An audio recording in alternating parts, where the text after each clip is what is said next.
ginawa ng civil society organization dito sa Central Mindanao kung saan nagkaroon ng mass action urging the government of the Republic of the Philippines to implement and honor the signed agreement between the Moro Clans.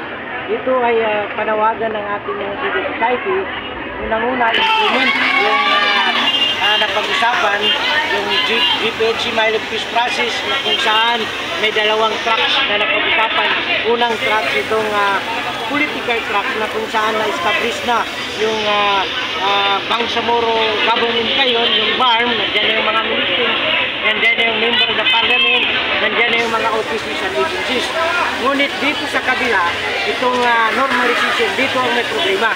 Kasi dito sa normalization, only the decommissioning yung nagbukog. Yung ibang bahagi ng normalization like the amnesty, PGR, yung redeployment of military troops, yung pagduwag ng private na hindi rin na-implement.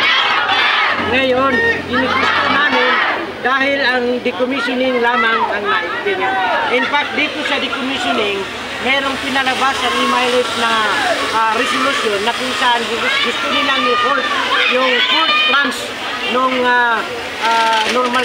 fourth tranche nung decommissioning.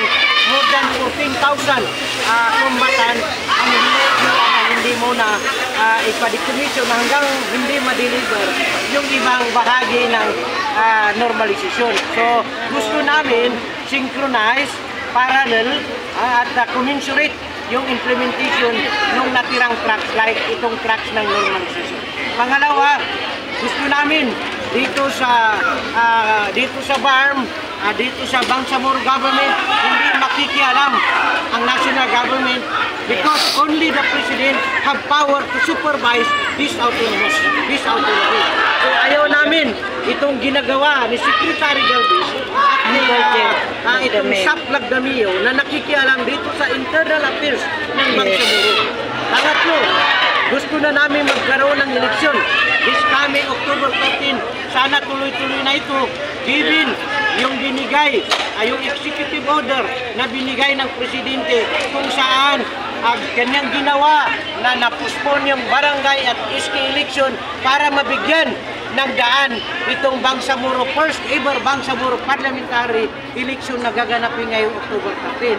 So masaya kami doon dahil ang ating presidente ay sumusuporta dito sa kaming eleksyon. Ayaw namin ng extension, ayaw namin ng postponement dahil ang gusto namin yung halal ng bayan ang nakaupo dyan sa farm. Halal ng bayan.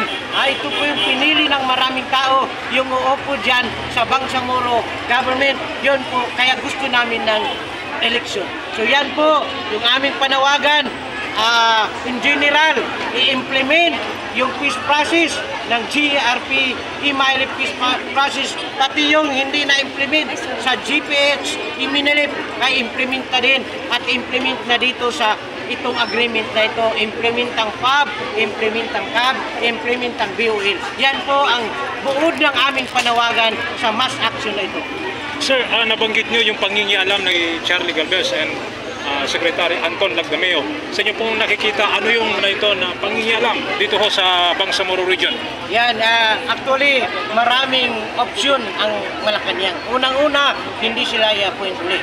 Kasi nandyan sila sa office na kung saan kala nila ay may karapatan silang makialam dito sa loob. Like, alam natin na wala na sila, pero sana, kaya ang panawagan namin, don't reappoint these two guys para hindi na sila makikialam dito sa loob ng BARM government. At alam kong maraming opsyon ng president, marami namang mga ibang mga leaders niya na pwede niya i-appoint. In fact, kagabi nakita ko nga na nag-resign yung PIP chairman, no? Umalis na siya sa panel, nakita ko sa news na lumabas na siya, nag-resign na siya. So hindi natin alam, maraming tao ang presidente, maraming mga leaders diyan na mabubuti, yun ang ilagay, yung hindi makikialam dito sa affair kasi na tayo ay autonomy na, nasa autonomous na tayo. Kailan lang ba natuklasan ng CSO na ganito, nangingialam ang dalawang opisyal galing pa ng national? Actually, matagal na ito. Nagtimpi lang talaga kami. Matagal na ito na aming boses na huwag sanang pakialaman. Matagal na ito, more than a year na. Nung BT1 pa, meron na yan sila. Nandyan na yan sila na nagsasuggest na palitan yung mga leaders dyan. Ialis yung mga ayaw nila na mga minister, gusto nilang alisin. Yun ay pangingialam. So dapat ang may karapatan dyan, may power to appoint dito sa mga minister. Ang ating chief minister, hindi yung mga magdedictate sila na ito ang ilagay mo sa minister, ito ang ilagay dahil yan ang gusto namin. Hindi pwede yun.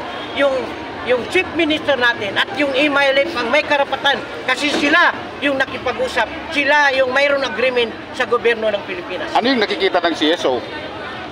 Dito wala actually itong leader na ilalagay nila hindi namin yan pakikialaman kung sino ilagay. Pero ito matagal ng panahon kami nagtimpi dahil nga always nandiyan yung kamay nila. May events dito, nandiyan sila at marami silang ginagawa. Like recently, pumunta sila dito dahil sa decommissioning. Sabi ng dalawa, nagbigay sila ng 1 million na pira para sa scholars ng mga bata. Saan lang yun? Anong kaya ng 1 million? At hindi nila personal na pira dapat ang ibigay nila. Pira ng gobyerno, hindi yung sariling pira nila, sariling bulsa nila. Sisingilin nila sa atin dahil nagbigay ako, nagtumaya ako ng aking 1 million para makialam. Huwag na yun. Yung pira ng gobyerno na commitment niya, meron naman dyan na normalization trust fund. Yan yung gamitin na ipamigay. Dahil yung 1 million, 4 na bata lang yun ang mapag-aral niya. Ilan ang in-expect natin? Lahat ng anak ng combatants ay may karapatan dyan sa scholar na yan. So 40 combatants yan ha. So ibig sabihin 40 rin or maaring 100,000 na kabataan ng pag-aralin. Kaya ba ng 1 million yun? So hindi dapat nila ipagmalaki yan. Ang magandang gawin ng dalawa na ito, tumulong sila na implement yung napag-usapan. Ano yung posibilidad dito? May connection ba ito since na majority ngayon sa BTA hindi na pinangunguna ng MILF? May connection ba ito sir, sa mga nakikita reaksyon ng CSO? Isa yan dahil nga nakikita natin. Halimbawa, recently itong issue nung redistricting, no? Ang redistricting mayroon ng ginawa ang BTA 1. Nung BTA mayroon ng report ng committee. Bakit pinabalik pa 'yon? Ayaw namin yun kasi gusto namin na yung unang districting ang gusto namin kasi contiguous yun eh. Itong bago lang, putol-putol. So dapat kasi pag isang district, continuous yung municipalities, hindi yung isang munisipyo nandito sa isang district nandoon yung kanyang karugtong. Wala yung gerrymandering na yan. Ang gusto namin ay magkaroon talaga ng continuous yung area.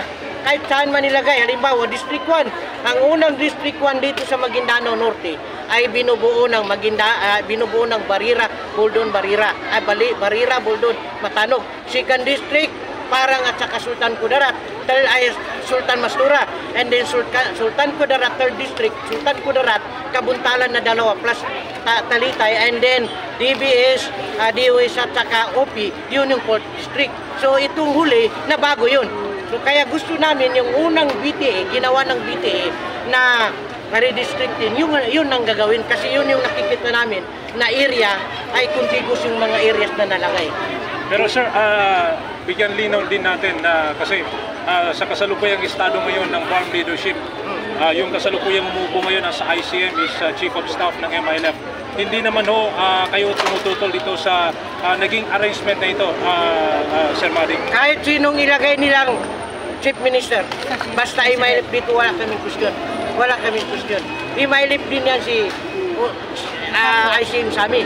Lahat nila may karapatan dyan. Yung proseso ang ayaw namin na nabigla yung unang Chief Minister nung pumalit yung bago. Pero wala, klaruhin lang namin na wala kaming question sa kung sino ang ilalagay. Ang gusto namin, endorsed by the MILF. Kasi yun ang napag-usapan dito sa Parliament, yung 40 MILF. Tapos yung 40, pag mabuo na yung 80 members, pipili ngayon kung sinong Chief Minister. Yun ang original. Pero dito sa BT, ang sinasabi dyan, MILF endorse dapat. Kasi sila yung nakipag-usap. Kung sakali magtuloy-tuloy, hindi po pagkikinggan ito ng national government, ano po, posible ba ito masusundan pa ng mas malawakang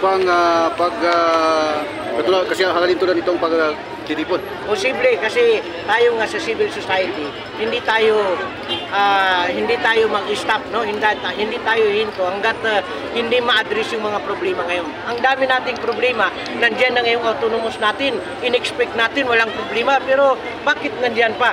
Lalong-lalo na talaga sa issue ng normalization. Kasi ang inuna nila, paano alisin yung mga baril ng mga combatants? Hindi dapat yun. Dahil nandyan pa, dapat unahin yung dismantling of PACS.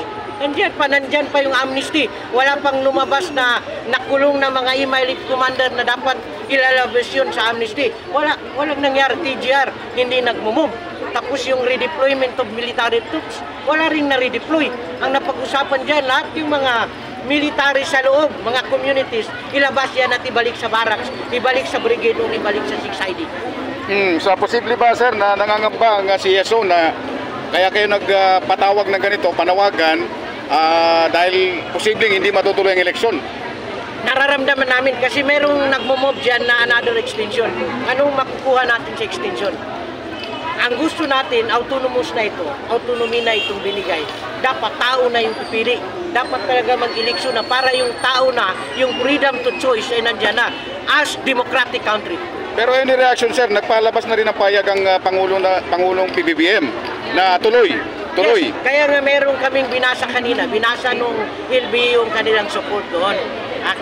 Mayroong commendation yung LBO doon sa ginawa ng presidente dahil nga sabi niya, nagbigay na siya ng executive order at pinuspon yung BSK, yung barangay SK election dahil para mabigyan daan yung election dito sa kasi excited na rin ang ating president. So, sinusuportahan namin yung gusto ng president kasi yun din ang gusto namin magkaroon na ng eleksyon. Thank you, sir. Sir, last ano na lang, po sir. yung ibig ipahiwatig itong pagbabato ng kamatis at saka mga tsinelas? Yung larawan ni Secretary Galvez and Sap Lagdameo. Ano po yung Sign of ibig petition yan. Sign of petition. Ayaw na namin yung ginagawa nila. Kaya dapat makita nila yun, umalis na sila. Na huwag na silang makialam. Realize na lang sana nila na autonomy na ito. Huwag na nila itong huwag na nilang ialis na nila yung kanilang mga kamay dito sa autonomous. So malaki rin pa. Isa pa sir, dito. Sir, on a scale of 1 to 100, ilan po yung grado na ibibigay niyo sa national government dun sa implementation ng mga napagkasunduan sa peace process? Ang dami pa, mga 30 siguro ang na-implement, 70 wala, baka 80-20 pa. 80 kasi malaki talaga yung usapin dito sa normalization drugs kasi nandyan yung mga kumbatant. Pag hindi natin yan na-normalize, wala yung decommissioning at hindi ma-realize yung normalization, balik tayo sa gira. Pag ganon, pag hindi, dapat talaga bigyan ng gobyerno ng atensyon itong paano i-implement ang normalization. Ay bigay nila yung mga package, ibigay nila yung lahat commensurate, no? Parallel na implementation dito sa mga bahagi ng normalization like yung sinabi ko kanina. So 30. Thank you. 30%. Okay. Posibleng may mangyayari. 30. Galing mo na. Take Your pro is Sa amin pa, Erwin. Yeah, Brad, kuha namin. Thank you, sir. Maraming salamat, sir. Wassalamualaikum warahmatullahi wabarakatuh.